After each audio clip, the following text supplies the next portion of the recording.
तो इस बारे में कहानियां हैं कि बिदर जी थे, वो कृष्ण जी के बहुत भगत थे और उनके जो घर से थी वो भी बहुत बड़ी भगत थी।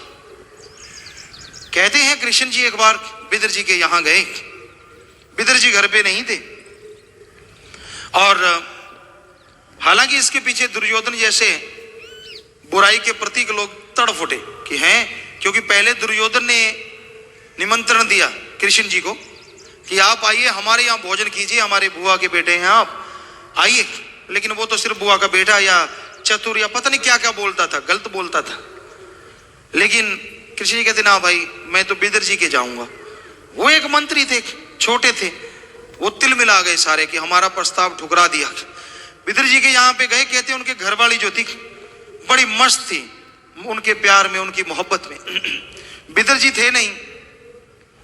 तो कृष्ण जी जाके बैठे और वो उनके घर से जो बीवी थी सामने बैठ गई, बस दर्शन किए जाए और केले के जो छिलके थे वो तो कृष्ण जी को दे दें और जो गुद्दा गुद्दा था वो फेंक रही, और कृष्ण जी वो केला खा रहे हैं और वाह छिलका छिलका खा रहे हैं, कह रहे हैं वाह भाई वाह, ऐसा स्वाद मैंने आज तक नहीं देखा, कमाल का स्वाद है, गजब का स्वाद है।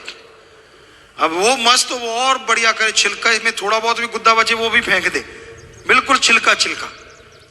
इतने में बिदर जी आ गए, उन्होंने देखा है ये क्या चल रहा है प्रोग्राम, दूर से देखा हाथ जुड़े हुए हैं, क्योंकि बिदर जी बहुत प्यार करते थे कृष्ण जी को, तो वो भगवान मानते थे, सही जानते थे। तो जब उन्होंने देखा ये लीला कौतुक क्या हो रहा है, गुद्दों के ढेर लगे हुए हैं और छिलका एक भी नहीं, देखा ध्यान से तो छिलका तो कृष्ण जी खा रहे हैं। तो वो आ गए और कहने लगे या बुद्धू ये क्या कर रही है, कहने लगी जी क्या कर रही हूँ स्वामी, कहने लगी आप छिलका कृष्ण जी को खिला रहे हैं और गुद्दा फेंक रहे हैं जो उसके अंदर से निकलता है। देखा तो गुद्दों का ढेर लगा हुआ और छिलके सारे खा गए। माफी मांगी, तौबा किया और फिर केला दिया, गुद्दा दिया केले का। तो कृष्ण जी ने खाया और कहने लगे भाई वो बड़ा स्वाद तो नहीं है पर वैसे स्वाद है।